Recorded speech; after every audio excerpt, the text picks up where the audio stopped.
Hello everyone, I welcome you back to another very interesting video of stock market learning and earning series. Today is 24th of December, current time is 12:23.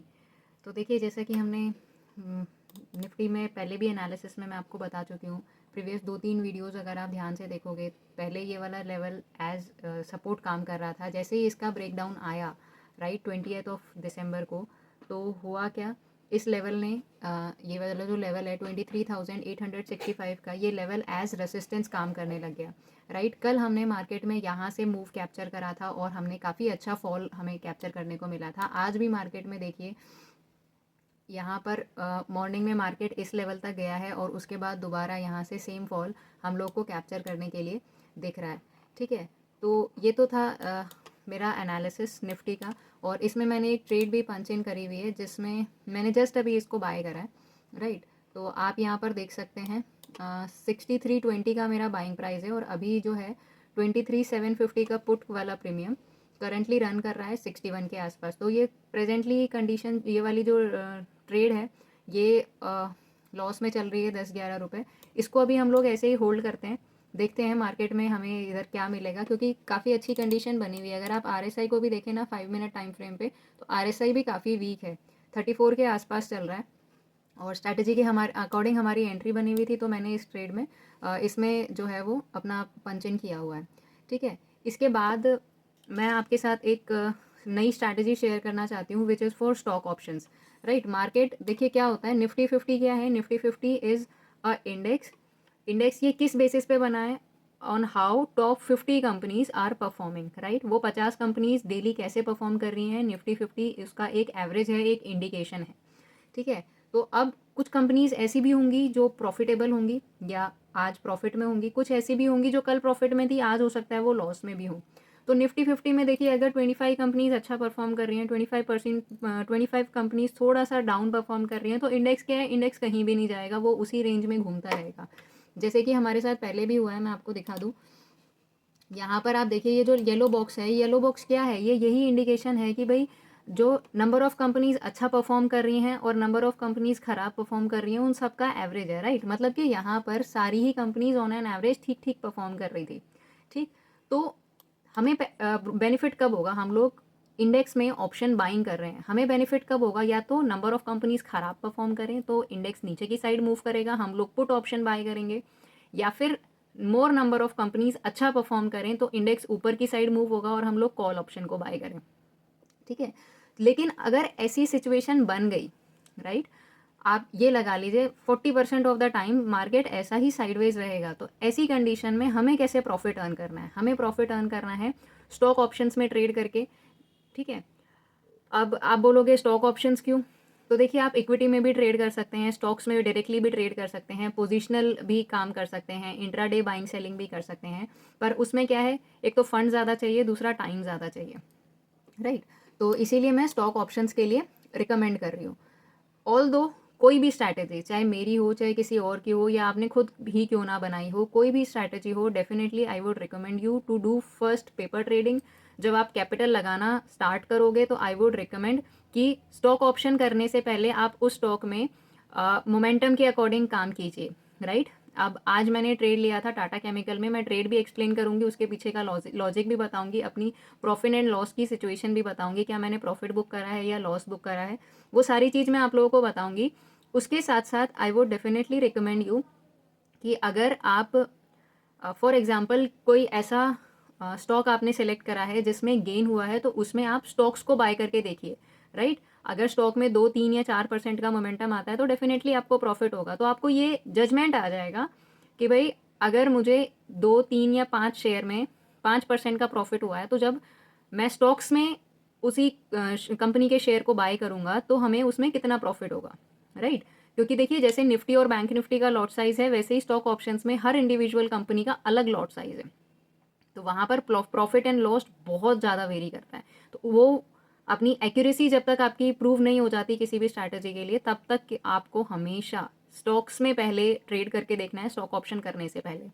चलो, तो ये हमारी जो Nifty की trade चल रही है इसको चलने देते हैं। इसमें अभी सिंगल लॉट में 140-150 का कुछ लॉस चल रहा है।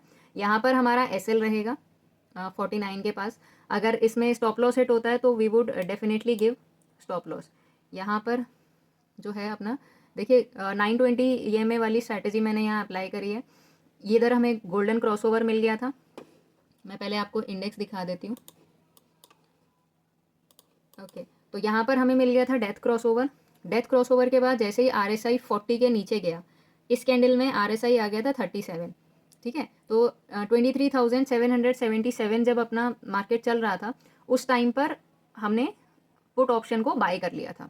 ओके, तो यहाँ पर हमने कहीं पर बाय करा था 77 के आसपास पुट ऑप्शन को, यानी कि मैंने शॉर्ट में कहीं पोजीशन बनाई थी। मैं आपको लगा के दिखा देती हूँ शॉर्ट पोजीशन। तो अपना इसमें जो SL रहेगा वो 38 पॉइंट्स के आसपास कुछ रहेगा, और हम लोग 1:2 का टारगेट रखेंगे। 1:2 मुझे थोड़ा सा डाउट आ रहा है, तो मैं प्रीवियस स्विंग लो का टारगेट रखूँगी, क्योंकि इंट्राडे बॉटम या इंट्राडे हाई टूटना बहुत मुश्किल होता है किसी भी ट्रेड में, राइट। तो मैं सिर्फ इंट्राडे बॉटम तक का टारगेट प्लान करूँगी, which is 1.67 risk reward ratio. ठीक है, तो यहाँ पर देखिए इंडेक्स के अकॉर्डिंग हम लोग कॉस्ट टू कॉस्ट चल रहे हैं, लेकिन अगर मैं आपको प्रीमियम दिखाऊंगी तो प्रीमियम अभी मूव नहीं कर रहा है, काफ़ी शांत है प्रीमियम। ठीक है, स्ट्रैटेजी क्या बोलती है, हमारा डेथ क्रॉसओवर बन गया, RSI 40 के नीचे है, तो हमें अपना पुट का प्रीमियम देखना है। एट द मनी का पुट का प्रीमियम है। यहाँ पर हमारा गोल्डन क्रॉसओवर बन गया था। इस कैंडल में RSI वॉज 60.61। नेक्स्ट कैंडल में इसका हाई ब्रेक होते ही मैंने एंटर कर लिया। मार्केट ऑर्डर पे मैंने एग्जीक्यूट करा था, इसलिए मेरा जो ऑर्डर है वो 64 की जगह 63.20 पर एग्जीक्यूट हुआ है। ठीक है, तो इसमें भी हम लोग 1:2 के रिस्क रिवॉर्ड में अपना टारगेट सेट कर देते हैं। यहाँ लगेगी लॉन्ग पोजीशन, इस कैंडल पर थी अपनी एंट्री। ठीक है, और स्टॉप लॉस रहेगा अपना death crossover which is 13 points, और टारगेट रहेगा अपना 1:2 का। अगर हम लोग टारगेट लेके चलते हैं तो इधर पर थोड़े से मुझे चांसेस दिख रहे हैं, क्योंकि यहाँ देखिए इंट्राडे हाई है 108 पर। हम लोग टारगेट रखेंगे इस कैंडल हाई का विच इज़ 91। ठीक है, तो हमें 28 पॉइंट्स का हमारा टारगेट है, 13 पॉइंट्स का SL है, 2.17 का हमारा रिस्क रिवॉर्ड रेशियो है, 1:2.17। अभी इसमें चल रहा है लॉस अराउंड 8 रुपीज़ का। कोई बात नहीं, इसको मूव करने देते हैं। मैं सिस्टम पर SL लगा देती हूँ, सो दैट अगर ऐसा भी कुछ हो जाता है, हमारे अगेंस्ट सिचुएशन जाती है, तो सिस्टम पर SL लग जाएगा। ठीक है, तो हमने सिस्टम पर SL लगा दिया है। हमारे SL की जो लिमिट है वो लगा है 50.30 पर। ओके, और अभी मार्केट ट्रेड कर रहा है 53 पर। चलिए इसको चलने देते हैं, और मैं आपको फटाफट स्ट्रैटेजी एक्सप्लेन कर देती हूँ कि स्टॉक ऑप्शंस की क्या स्ट्रैटेजी है और क्यों मैंने उस ट्रेड में एंटर किया था। ठीक है, ठीक, यहाँ से जाएंगे हम लोग गेनर्स की लिस्ट में। टॉप गेनर्स हमें देखने हैं। ये आप प्री मार्केट आवर्स में भी कर सकते हैं, ठीक है, मार्केट ओपन होने के बाद भी कर सकते हैं। तो यहाँ पर हम लोग सिर्फ अंडरलाइंग FNO स्टॉक्स को देखेंगे। अंडरलाइंग FNO स्टॉक्स क्यों, क्योंकि हम लोग स्टॉक ऑप्शंस में ट्रेड करेंगे, तो जो स्टॉक्स हमें ऑप्शंस प्रोवाइड करेंगे हम लोग सिर्फ उसी में ट्रेड करेंगे। ठीक है, इसमें हमें क्या देखना है, इसमें हमें ये देखना है मॉर्निंग से लेके अब तक, जब तक हम ट्रेड नहीं कर रहे हैं तब तक मार्केट में कितना मूव आया है। तो जितने भी स्टॉक्स में 3% से ऊपर मूव है वो हमारे रडार में रहेंगे। तो देखिए यहाँ पर आप देख सकते हैं हमें 6 स्टॉक्स ऐसे मिल रहे हैं जिनमें 3% से ज़्यादा मूव है। ठीक है, इन सब को हम लोग एक बार ओपन कर लेंगे। अब मैं ये सारे स्टॉक्स जो है आपको ओपन करके दिखा रही हूँ। RBL बैंक, उसके बाद में है बायोकॉन एंड ग्रैन्यूल्स। ठीक है, तो ये हमने सारे स्टॉक्स ओपन कर लिए। ये तो बात हो गई गेनर्स की। अब एक बार लूजर्स भी देख लेते हैं। लूजर्स में हम लोग फिर से जाएंगे स्टॉक्स में, लूजर्स, और फिर यहाँ पर हम लोग ओपन करेंगे अंडरलाइन FNO स्टॉक्स। ठीक है, तो यहाँ से एक बार हम लोग देख लेते हैं।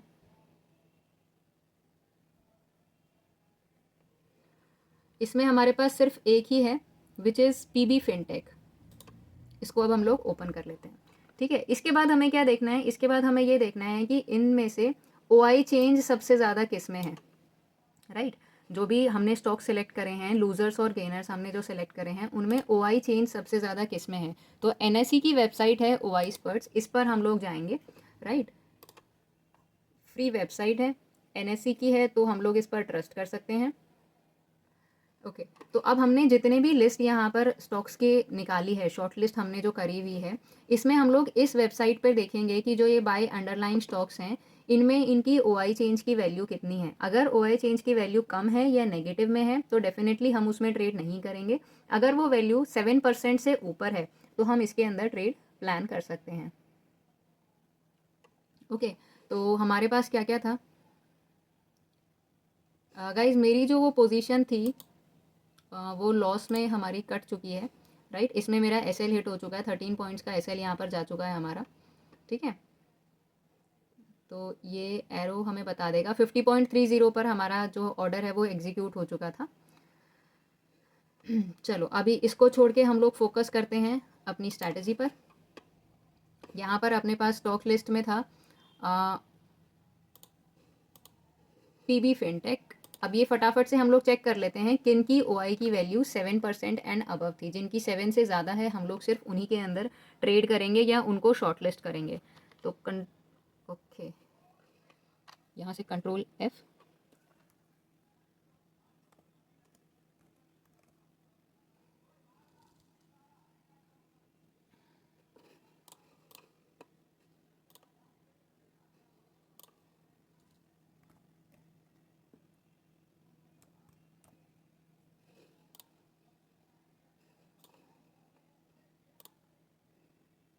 ओके ये पॉलिसी बाज़ार है तो इसीलिए इधर आ नहीं रहा है इसका नाम। तो अभी हम लोग सर्च करते हैं पॉलिसी बाज़ार। देखिए इसका जो OI चेंज है इट इज़ मोर देन 7%, तो इसको हम अपने रडार में रख सकते हैं। नेक्स्ट क्या है? नेक्स्ट है ग्रैन्यूल्स एंड बायोकॉन। फटाफट से इन सब के भी चेक कर लेते हैं हम लोग। ग्रैन्यूल्स का देखिए नेगेटिव में चल रहा है -0.58, तो ग्रैन्यूल्स को हम लोग निकाल देंगे अपनी लिस्ट से। और आगे है अपना Biocon. Biocon is Fairlie above 7, right, 7.08 है, बट ये लिस्ट में ही रहेगा। बायोकॉन के बाद में नेक्स्ट है अपना RBL bank, InterGlobe aviation and Tata chemical. तो यहाँ RBL बैंक ये भी नेगेटिव में चल रहा है, तो इसको हम निकाल देंगे। टाटा केमिकल 23 पर आ गया है, ओके। और है इंटरग्लोब एविएशन। इंटरग्लोब एविएशन के नाम से नहीं आएगा, ये इंडिगो के नाम से आएगा। Indigo 20.03, okay. फिर आगे है पॉलिसी बाज़ार, Biocon, InterGlobe, Tata Chemical, Hindustan copper. Nifty को हम लोग यहाँ से अभी हटा देते हैं, ठीक है। ये निफ्टी की हमने विंडो हटा दी। Hindustan Copper and Tata Chemical. Hindustan Copper देखिए नेगेटिव में चल रहा है -4.70, तो हिंदुस्तान कॉपर को भी हम लोग हटा देते हैं। और टाटा केमिकल एक बार देख लेते हैं। टाटा केमिकल 23.08, ठीक है। तो अभी देखिए आउट ऑफ 5000 शेयर्स या कंपनीज हमने कितने सेलेक्ट करे? हमने सेलेक्ट करे सिर्फ FNO में ट्रेड करने वाले, ठीक है। FNO में ट्रेड करने वाले हैं ऑलमोस्ट 175-180 शेयर्स या कंपनीज। उनमें से भी हमारे पास अभी कितनी शॉर्टलिस्ट होकर बची हैं? 1, 2, 3 एंड 4, 4 कंपनी शॉर्टलिस्ट होकर बची हुई हैं। और अब अभी तक हमारा स्टॉक सिलेक्शन का काम ख़त्म नहीं हुआ है। इसके बाद देखिए क्या होता है कि जब किसी भी कंपनी में अपर सर्किट या लोअर सर्किट हिट हो जाता है तो उसके बाद में वहाँ पर आप स्टॉक बाइंग नहीं कर सकते हैं, फर्दर बाइंग नहीं हो सकती है। अगर लोअर सर्किट हिट हो गया तो फर्दर सेलिंग नहीं हो सकती है। तो हमें क्या करना है? हमें ये देखना है कौन कौन से ऐसे स्टॉक्स हैं जिनमें हायर क्वांटिटी में बाइंग हो चुकी है या फिर जिनमें बहुत हायर क्वांटिटी में सेलिंग हो चुकी है, यानी कि अपर सर्किट या लोअर सर्किट हिट होने वाला है, वो वाले स्टॉक्स भी इनमें से हम लोग एक्सक्लूड कर देंगे। तो उसके लिए धन में स्कैनएक्स एक स्क्रीनर है जिसमें हमें ऑप्शन मिलता है कि हम लोग ban list, FNO ban list को चेक कर सकें। तो यहाँ मैं उस स्क्रीनर को एक बार ओपन करके आपको दिखा देती हूँ। FNO बैन लिस्ट, ठीक है। तो ये हमें स्क्रीनर बता देगा। अगर आप धन में अकाउंट ओपन करते हैं तो स्कैनएक्स स्क्रीनर जो है ये आपको फ्री में मिल जाएगा। और FNO बैन लिस्ट जो है ये हमें बता देगा कि कौन कौन से स्टॉक्स ऐसे हैं जो बैन होने वाले हैं, जिनमें हम लोग एंट्री या नहीं कर सकते, राइट। तो ये देखिए ये जो वैल्यू है करंट MWPL, ये हमें देखनी है। जिसकी 90+ चली जाएगी उन कंपनीज़ में हम लोग स्टॉक्स बाइंग नहीं करेंगे, उनमें हम लोग ऑप्शन भी नहीं करेंगे, ठीक है। तो 90+ जो हैं वो अपनी लिस्ट में से आउट हो जाएंगे। देखिए RBL इसमें है, ओके, वो हम लोग लिस्ट से ऑलरेडी निकाल चुके हैं। अब फटाफट से ये जो हमारे पास 4 स्टॉक्स हैं इनको हम लोग चेक कर लेते हैं, इनमें से कौन कौन सा हमारा इस करंट कंडीशन में सेट होता है। 90 प्लस जो भी जा चुका है उसको मैं अवॉइड करूँगी। इवन मैं पता है क्या करती हूँ, मैं 80 से ऊपर वाले भी अवॉइड करती हूँ, क्योंकि उनमें क्या है, मोमेंटम ऑलरेडी आ चुका है। अगर छोटे पॉइंट्स कैप्चर करने हैं तो आप कर सकते हो, पर मैं 80 से ऊपर वाले भी अवॉइड करती हूँ। ठीक है, तो यहाँ पर वैल्यूज़ देखेंगे हम लोग 20 to 80। करंट MWPL परसेंट की जो वैल्यू है ये हम लोग 20 to 80 देखेंगे। अब अपने पास जो स्टॉक्स हैं उनको हम लोग देख लेते हैं। टाटा, देखो टाटा केमिकल चल रहा है 48, ओके। फिर उसके बाद है इंटरग्लोब एविएशन। इंटरग्लोब एविएशन में चल रहा है परसेंटेज 33, ये भी हम लोग चेक कर सकते हैं। फिर उसके बाद चल रहा है बायोकॉन एंड पॉलिसी बाजार। बायोकॉन में करंट वैल्यू जो चल रही है वो 79.72 की चल रही है, तो ये बहुत जल्दी ही बैन लिस्ट में जा सकता है, पर कोई बात नहीं, इसको भी अभी हम लोग रडार में रखेंगे। और उसके बाद है नेक्स्ट पॉलिसी बाजार।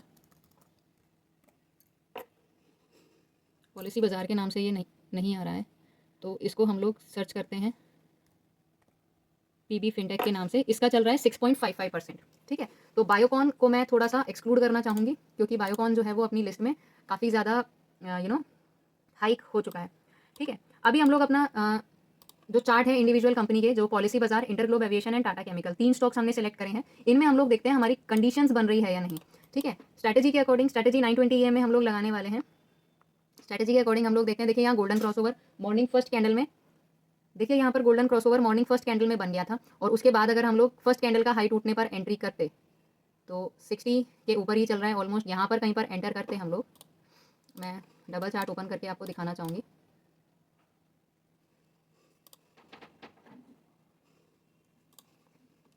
इस कैंडल का हाई था 336, तो कैंडल हाई इधर पर ब्रेक हुआ है 10.25 की कैंडल में। ठीक है, तो 336 के पास वाला प्रीमियम हम लोग देखते हैं। उस टाइम पे एट द मनी वही होता, 1 सेकेंड,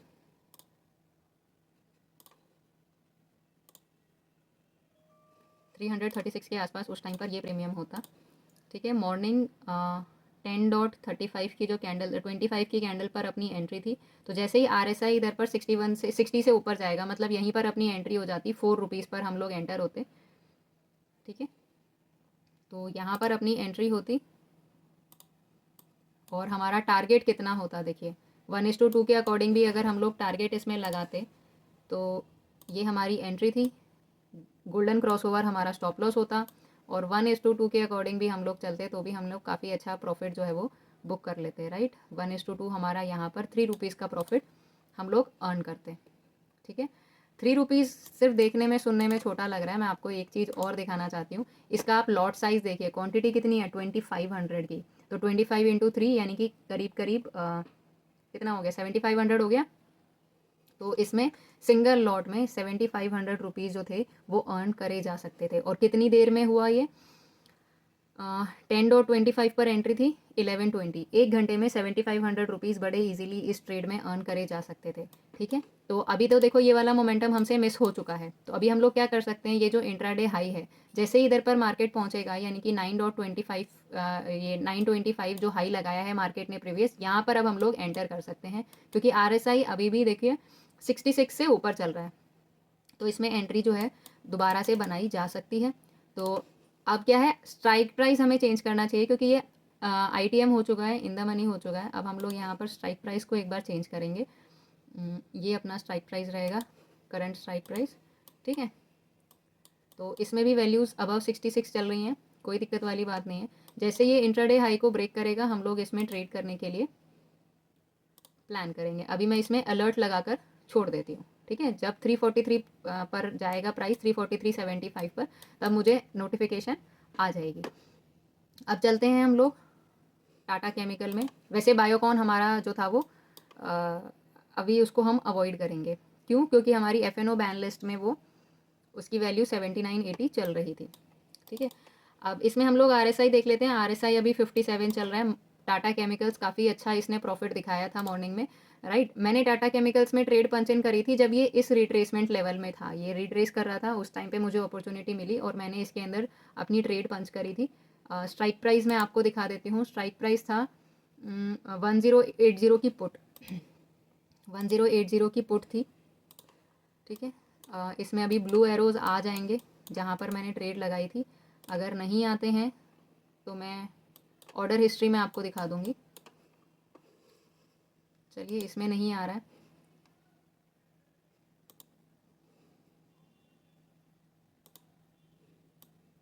तो ये आप देख सकते हैं, ये मैंने यहाँ पर ऑर्डर लगाया था 12:25 पे मेरी एंट्री थी और 13:45 पर मैंने एग्जीक्यूट कर दी थी अपनी एग्ज़िट। क्योंकि ये रिवर्सल ट्रेड थी इसलिए मैंने इसको बहुत जल्दी एग्ज़िट करना सही समझा। इसमें मेरी इन्वेस्टमेंट सिर्फ 6700 की थी और मैंने 660 रुपीज़ अर्न करा है। ऑलमोस्ट 10-11% मैंने गेन करा है। ऑल्दो इसमें प्रॉफिट 13-1400 का दिखाया था मैक्सिमम, विच वॉज 16-17% उस टाइम पे वो दिखा रहा था। और जब मैंने एग्जीक्यूट करने की कोशिश करी तो क्या हुआ, मार्केट ऑर्डर पर जो था वो ऑर्डर लग गया, लिमिट ऑर्डर नहीं लगा, जिसकी वजह से जो मेरा प्रॉफिट है वो थोड़ा सा कम हो गया। इट्स ओके, स्टॉक मार्केट में ये सब चलता रहता है, ठीक है। तो अभी यहाँ से देखिए, ये कप एंड हैंडल टाइप कुछ दिख रहा है मेरे को स्ट्रक्चर, पर जब तक ये प्रीवियस हाई ब्रेक नहीं करेगा हम लोग एंटर करने का नहीं सोचेंगे। ओके, तो देखिए अभी आपको यहाँ पर ब्लू एरो दिखाई दे रहे होंगे। इस कैंडल पे मेरी एंट्री थी 12:25 पर, ये ब्लू एरो 12:25 पे मैंने एंटर किया था और इस कैंडल पे मैंने सेल कर दिया था 13:45 पर, ठीक है। 14 रुपीज़ तक दिखाया था, तब तक मैं ट्रेड में थी। और फिर उसके बाद देखिए यहाँ से, क्योंकि रिवर्सल ट्रेड थी इसलिए मैंने ज़्यादा होल्ड करना इसको ठीक नहीं समझा। अभी यहाँ से हम लोग चलते हैं वापस कॉल साइड के प्रीमियम पे, सो दैट अगर कुछ ट्रेड बनती है तो हम लोग इसमें ज़रूर एंटर करेंगे। अभी आप देख सकते हैं इधर पर तो RSI 55-56 चल रहा है, पर इधर RSI 50-51 के आसपास चला गया है। तो इसमें अभी मैं ट्रेड नहीं करूँगी जब तक RSI ऊपर नहीं जाता है, ठीक है। अब आ जाते हैं InterGlobe aviation which is Indigo पर। इंडिगो क्या कर रहा है, इंडिगो ओके, बायोकॉन ने क्रॉसिंग दे दी है, बायोकॉन ने इस लेवल को क्रॉस कर दिया है और हम लोग अगर चाहें तो इधर पर लिमिट ऑर्डर लगा सकते हैं 5.05।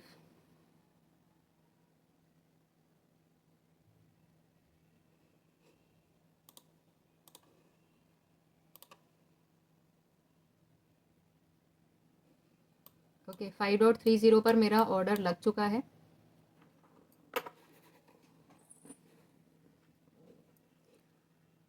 ओके, तो हमने 5.30 पर इस ट्रेड को एग्जीक्यूट कर दिया है, लिमिट ऑर्डर हमने लगाया था, ठीक है। इसकी पोजीशंस हम लोग देखते रहेंगे। इसमें अभी 750 रुपीज़ का लॉस चल रहा है, ठीक है। फिर उसके बाद है पॉलिसी बाज़ार। पॉलिसी बाज़ार में डाउन साइड का मोमेंटम आया था और मार्केट रिट्रेस कर रहा है। अभी इसकी RSI की वैल्यू 47 के आसपास चल रही है। इसमें मैं अभी ट्रेड करना प्रेफर नहीं करूँगी, या तो ये 60 प्लस जाए या ये 40 बिलो जाए तो इसमें ट्रेड करेंगे। तो यहाँ पर मैं एक बार अलर्ट लगा देती हूँ, अगर ये प्रीवियस लो के पास आएगा तो हम लोग इसमें ट्रेड करने का प्लान कर सकते हैं। और अभी हमारी जो ट्रेड चल रही है वो बायोकॉन में चल रही है। ऑल्दो बायोकॉन में ट्रेड नहीं करना था क्योंकि ये बैन लिस्ट में चल रहा था।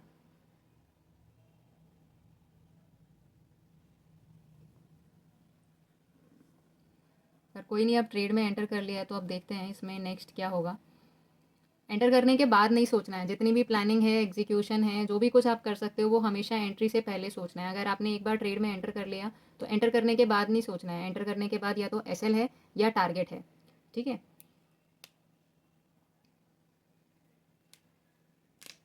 और सिंगल लॉट में जब आप ट्रेड करते हो तो ट्रेड को मैनेज करने का भी कोई सिस्टम नहीं होता है। अगर मैं यहाँ पर 5 या 10 लॉट में ट्रेड कर रही होती तो अकॉर्डिंगली लॉस अगर मेरी लिमिट से बियॉन्ड होता दिख रहा है तो मैं कुछ पोजीशंस को स्क्वायर ऑफ कर सकती हूँ या फिर कुछ जगह पर प्रॉफिट बुकिंग कर सकती हूँ। पर अगर सिंगल लॉट में आप ट्रेड कर रहे हो तो इधर you will get hit by SL और बाय टारगेट। तो अभी देखिए हमें 0.94% का प्रॉफिट चल रहा है, 125 रुपीज़ का हमारा प्रॉफिट है। RSI की वैल्यू फेयरली मुझे बहुत अच्छी लग रही थी, उसके अकॉर्डिंग मैंने इस ट्रेड में पंच किया था। और अगर मुझे थोड़ी सी भी गड़बड़ होती हुई दिखेगी तो मैं इस ट्रेड से एग्ज़िट कर जाऊंगी क्योंकि अभी ऑलमोस्ट 1 बजने वाला है। और क्योंकि बैन लिस्ट में मेरे को ना ये थोड़ा सा दिक्कत करता हुआ दिख रहा था।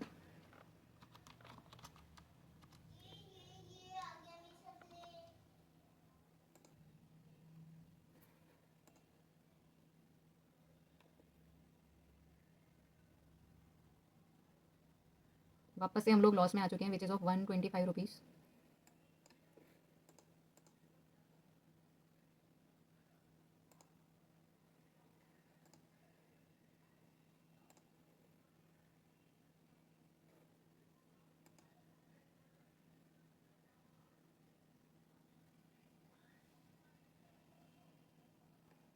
RSI काफ़ी अच्छा चल रहा है, जिसकी वजह से मेरा ट्रेड के अंदर अभी भी कॉन्फिडेंस है, बट क्योंकि बायोकॉन जो था वो बैन लिस्ट में जाने वाला ही था, तो इसलिए मेरे को इसमें ट्रेड करना अभी भी बहुत ज़्यादा रिस्की लग रहा है। तो गाइज़ मैं इस ट्रेड से ना एग्ज़िट लेना प्रेफर करूँगी अभी। ऑल्दो सिर्फ 15 पैसा का हमने प्रॉफिट देखा है अभी। मैं इसमें से लिमिट ऑर्डर के साथ एग्ज़िट करना चाहूँगी। और परसेंटेज वाइज अगर हम लोग प्रॉफिट की बात करें तो इट इज़ 2.83%। चलो 53 सेकेंड्स बचे हैं, 53 सेकेंड्स में देखते हैं अगर मुझे कुछ गड़बड़ तो लग रही है।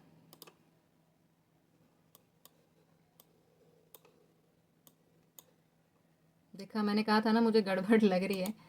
तो अभी 250 रुपीज़ का लॉस चल रहा है, क्योंकि ये बैन लिस्ट के अंदर आ चुका था, तो इसलिए मेरे को ना इसमें काफ़ी ज़्यादा गड़बड़ लग रही थी।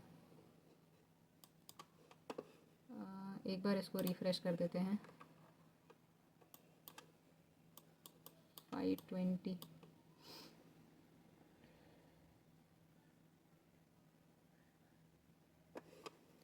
RSI काफ़ी अच्छा चल रहा था, इसलिए हमने इसके अंदर एंटर करने का प्लान करा था।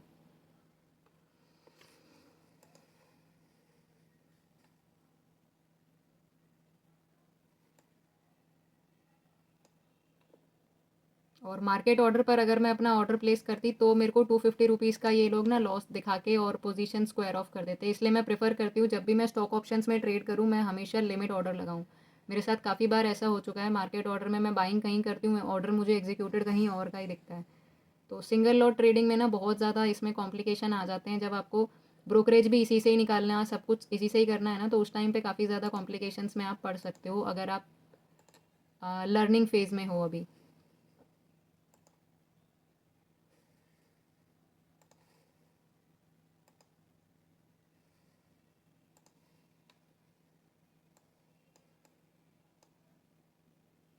अभी हम लोग वापस से 250 रुपीज़ लॉस में आ चुके हैं, बीच में 375 का लॉस हो गया था।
तो गाइज अभी अपना जो लॉस है वो काफ़ी ज़्यादा बढ़ चुका है, 625 हो चुका है।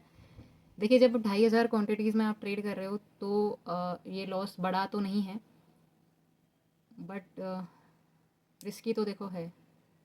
अभी वैसे तो एसएल सिर्फ 25 पैसा का चल रहा है, बट लॉट साइज़ क्योंकि 2500 क्वान्टिटीज़ का है, इसलिए ये लॉस काफ़ी बड़ा दिख रहा है। जितना भी हमने टाटा केमिकल्स में अर्न किया था वो सारा यहाँ पर हमारा जा चुका है। ऑल्दो वो रिवर्सल ट्रेड थी, रिवर्सल ट्रेड में भी हमने काफ़ी अच्छा प्रॉफिट अर्न करा था। अभी लेट्स सी, और 2 मिनट हम लोग वेट करेंगे इस ट्रेड में।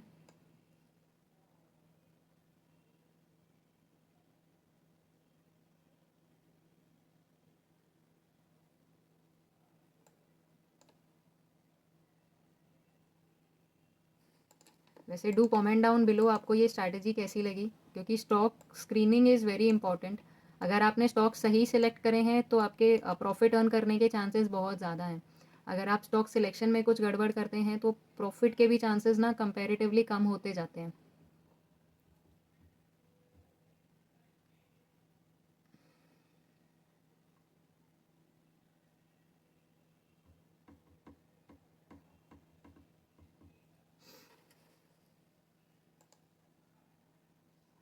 और गाइज हमारा प्रीमियम अच्छा बढ़ गया है, अब 250 रुपीज़ का लॉस हुआ है। मुझे लगा कि सिर्फ हमारा नहीं बढ़ा है और बाकी प्रीमियम्स बढ़ रहे हैं।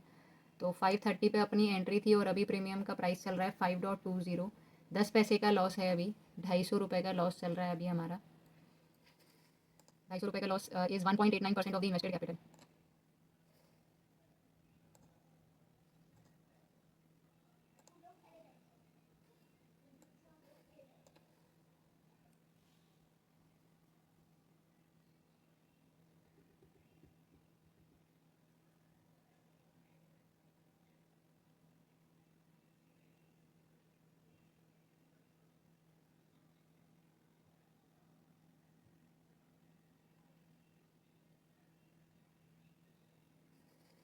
कैंडल तो क्लोज हो चुकी है, आई डोंट नो अब ये हैंग हो गया है या कुछ हुआ है इसके साथ।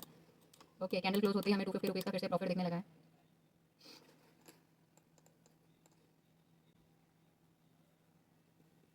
और अब गाइज मेरे को लग रहा है प्रॉफिट बुक कर लेना चाहिए, क्योंकि पता है क्या है कि ये बैन लिस्ट में चल रहा है और मेरे को थोड़ा सा ना दिक्कत वाला लगता है ये हिसाब। जब कोई भी स्टॉक बैन लिस्ट में चलता है तो लिमिट ऑर्डर लगा के अब मैं इसको एग्ज़िट करना सोचूंगी। ओके ऑर्डर जो है वो हमारा एग्ज़िट हो चुका है, ठीक है। हमने, मैं आपको ये एरोज़ दिखा देती हूँ। ऑर्डर पंच करा था 5.30 पर और एग्ज़िट हमने कर दिया है 5.65 पर। ऑल दो ये 20% 20 पैसा और ऊपर गया है, तो अभी हमें 600-700 रुपये का और प्रॉफिट हो गया होता, बट इट्स ओके। जितना हमने बुक करा है, हमने 875 रुपीज़ बुक करा है। मैं आपको एक बार दिखा देती हूँ, राइट। ये देखिए, ये हमने बायोकॉन की ट्रेड थी, ये 660 वाली थी हमारी टाटा केमिकल की। ये, हाँ ये आपको दिखाई दे रहा होगा अभी। 13,250 रुपीज़ हमने इसमें लगाए थे। 5.30 पर हमारी एंट्री थी, 5.65 पर हमने एग्ज़िट ले लिया था और 875 रुपीज़ का हमने प्रॉफिट बुक करा है। और अभी देखिए ये चल रहा है 6 रुपीज़ पर। बायोकॉन मैं आपको दिखा देती हूँ, ये चला गया देखिए 6 रुपीज़ पर जाकर अभी ये वापस से थोड़ा सा नीचे आया है। देखिए मेरे को स्ट्रैटेजी पर पूरा कॉन्फिडेंस था, मेरे को मेरी आरएसआई की वैल्यू पर पूरा कॉन्फिडेंस था, पर मेरे को डर कहाँ लग रहा था, मेरे को डर सिर्फ इस बात पे लग रहा था कि बायोकॉन जो था ना उसकी बैन लिस्ट वाली वैल्यू ऑलमोस्ट 80 के आसपास आ चुकी थी। अगर वो वैल्यू 80 के आसपास नहीं होती तो डेफिनेटली मैं इस ट्रेड में और वेट करने वाली थी, ठीक है। कोई बात नहीं, जहाँ पर भी कॉन्फिडेंस, अगर आपको लगे कि यार कॉन्फिडेंस मेरे को कम आ रहा है, वहाँ पर छोटा प्रॉफिट लेके आप निकल जाओ। जहाँ पर आपको कॉन्फिडेंस की कमी लगे कि भाई यहाँ पर मुझे कॉन्फिडेंस नहीं आ रहा है ट्रेड में, वहाँ पर आप कॉन्फिडेंस अपना जैसे मन में आए वैसे निकल सकते हैं, क्योंकि ट्रेड हमारी है, पैसा हमारा है। किसी और ने हमें फोर्सफुली नहीं बैठा रखा है कि आपको ये ट्रेड करनी ही है, या प्रॉफिट जो आपका सेट टारगेट था वहाँ पर तो मार्केट आया ही नहीं, फिर आप वहाँ से क्यों निकल गए। कोई आपसे कोई क्वेश्चन नहीं पूछेगा, आपका पैसा है, आपको जज करना है कि आपको ट्रेड में कहाँ पर एंटर करना है, कहाँ एग्जिट लेनी है, ठीक है। क्योंकि अब ऑलमोस्ट 1 बज चुका है, 1500 का प्रॉफिट हमने बुक कर लिया है और मेरा और मन नहीं है आज ट्रेड करने का। तो आज के लिए बस मैं अपना ट्रेडिंग सेशन यहीं पर कंप्लीट करना चाहूँगी। आपने आज प्रॉफिट अर्न करा या लॉस बुक करा, जो भी है जैसा भी है, please do comment down in the comment section below. धन में अकाउंट ओपन करने के लिए आप मेरे वेरीफाइड लिंक के थ्रू अपना अकाउंट ओपन कर सकते हैं। मैं ऐप का लिंक डिस्क्रिप्शन में डाल दूँगी, मेरे लिंक से प्लीज़ ओपन कर लीजिए। And do like share and subscribe to my channel.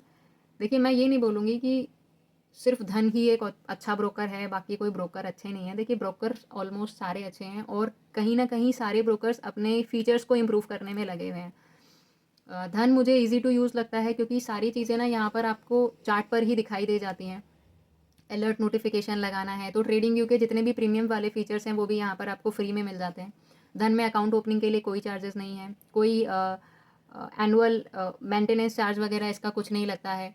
Brokerage लगती है, वो आपको डेफिनेटली किसी भी ब्रोकर को अगर आप यूज़ करोगे तो आई वुड रिकमेंड कोई पेड ब्रोकर ही आप यूज़ करो जिनमें ब्रोकरेज आपको पे करनी पड़े। क्योंकि देखो कोई भी ब्रोकर अपनी ऐप को डेवलप कैसे करेगा, उसको भी फंडिंग चाहिए। कोई अगर फ्री वाले ब्रोकर हैं कि भाई फ्री में आप हमारी ऐप को यूज़ कर लो, तो वो अपनी ऐप को डेवलप कैसे करेगा, उनका चार्ट उतना ही लैग करेगा। और मैं किसी भी ब्रोकर का नाम नहीं लेना चाहूँगी, पर ऐसे एक ब्रोकर के चक्कर में मैं खुद फंस गई थी कि यार आप 2 साल तक या 3 साल तक free of cost without any brokerage use कर सकते हो, खाली स्टैम्प ड्यूटी एंड चार्जेस देने पड़ते थे उसमें।